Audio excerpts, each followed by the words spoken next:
I was never supposed to find the locked room in our basement, but I did. I'm writing this with shaking hands. Not because I'm afraid of who might read it, but because I finally uncovered the truth, and now I can't unsee it. My family always had weird rules. No questions after 9 p.m. No going into the basement. And definitely never open the padlocked door under the stairs. I thought it was just old school paranoia. Until last week, when that door swung open by itself. They say every family has secrets. I just didn't think ours would be the kind that changes everything. Growing up, I thought my family was mostly normal. We ate dinner at the same time every night, we went to church every Sunday, and my parents loved each other, at least, that's what they made sure the world saw. But there was one rule that made us different. A rule we weren't even allowed to joke about. Don't go into the basement. Not alone. Not ever. My dad installed 3 different locks on the basement door. One on the handle, one at the top, and a thick chain he looped through a metal ring on the wall. He said it was because the foundation was weak, that there were structural problems, that it wasn't safe. My mom never said a word. She'd just go pale whenever it came up, like the thought of that space physically hurt her. Of course, as a kid, that made me curious. I'd sneak peeks through the cracks when the door was ajar. But all I ever saw was a flight of stairs leading into darkness and an odd smell I could never quite place. Like old wood. And something else. When I turned 17, I started to notice the silence. The way my parents would exchange glances whenever the door creaked. How mom started leaving the hallway lights on at night. And then the dreams started. I'd see that door in my sleep wide open, cold air spilling out, and a voice calling my name from the bottom. I tried to ignore it. I really did. But everything changed last week. When the power went out during a storm. I lit a candle and walked into the hallway, and that's when I saw it. The basement door was wide open. No locks. No chains. Just a single note taped to the frame, in my mother's handwriting. If you go down there, don't trust what you see. I stood frozen in the hallway, candle flickering in my shaking hand. The door to the basement gaped open like a mouth waiting to swallow me whole. And that note, my mother's delicate, rushed handwriting scrawled on a torn scrap of paper, felt like both a warning and an invitation. Don't trust what you see. What did that even mean? I should have closed the door. I should have walked away and pretended I never saw it. But something, curiosity, maybe something deeper, pulled me forward. I stepped onto the first creaky stair. The air grew colder with every step, like I was descending into a forgotten place. My candlelight barely reached the bottom, but I could make out the vague shape of boxes, shelves, old furniture. Everything looked ordinary. But that smell hit me again. Stronger this time. Like damp earth. And rotting wood. Or was that something else? I moved slowly, heart pounding. Then I saw something odd, a small door tucked behind a shelf, barely visible. It was only about 4 feet tall, with peeling white paint and an old brass handle. Definitely not part of the original basement. I crouched and opened it. What I saw inside didn't make sense. It was a room, fully furnished, like a child's bedroom from decades ago. A tiny bed, dusty toys, faded wallpaper with stars and moons. But what made my blood run cold was the mirror on the far wall, a tall, antique mirror with cracks spidering across the surface. And sitting directly in front of it was a girl. Or at least, she looked like a girl. Same age as me. Same long dark hair. Same face. She was me. She smiled. But I didn't smile. She raised her hand. But I hadn't moved. She mouthed something. I couldn't hear it. I leaned closer. Then I saw it, her eyes. They weren't mine. They were wrong. Hollow. Too wide. Too bright. And then she mouthed it again, slowly, clearly. You don't belong up there. I do. I stumbled back, hit the shelf behind me, and knocked the candle out of my hand. The room went black. And then I heard a whisper, not in front of me, not in the mirror but right next to my ear. Switch with me. I don't remember how I got upstairs. 1 second I was in total darkness, heart racing, back pressed against that tiny room's door. The next, I was gasping on the living room floor, my clothes damp with sweat and dust. My candle was still lit, sitting peacefully on the table like it had never left. The basement door. Locked. Chains reattached. No note in sight. I thought maybe I hallucinated the whole thing. Maybe the power outage, the storm, my insomnia, they got to me. But the dirt under my fingernails said otherwise.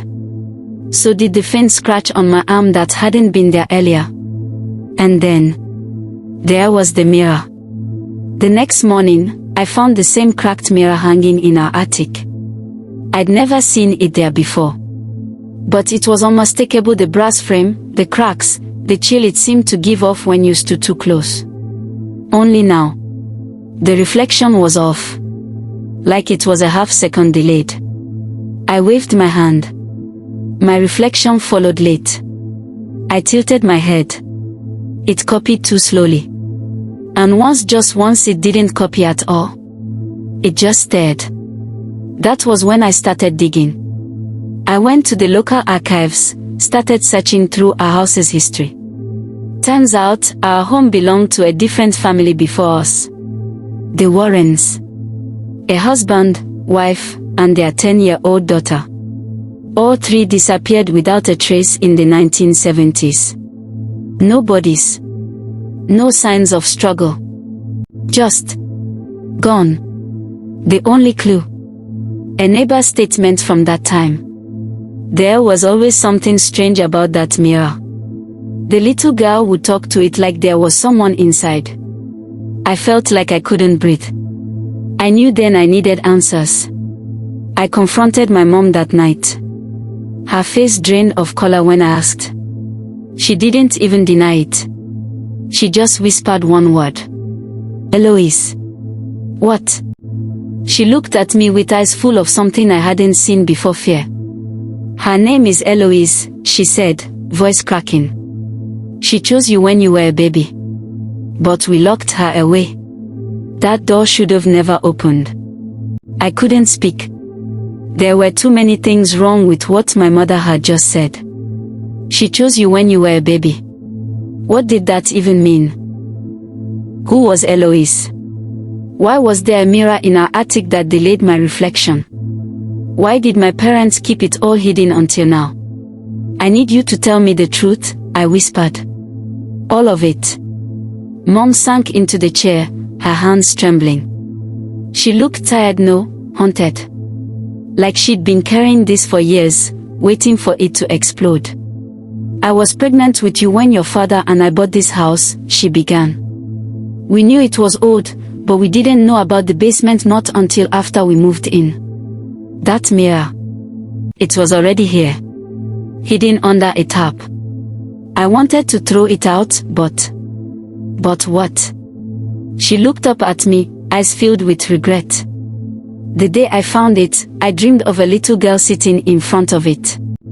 She said she was lonely. That she just wanted someone to talk to. I didn't think anything of it. Until I had you. What happened? She started showing up. In dreams. In reflections. Whispering your name. We tried to ignore it, but she got stronger. Objects moved. You'd cry for no reason. You talked to the mirror before you could talk to us. When you turned to, she started mimicking your voice. My stomach turned. I remembered the voices from my childhood. The way I talked to myself in the mirror, laughing, whispering, staring. My parents said it was imagination. It wasn't. She said if we let her in, she'd trade places. She wanted your life. Said she deserved it. My mom choked on her words. We brought in someone to help. A woman from the church. She told us to seal the basement and lock the mirror away. Said as long as you never saw her, never stepped foot into that space, Eloise would stay contained. But I did. Mom nodded slowly, eyes brimming with tears. You broke the seal.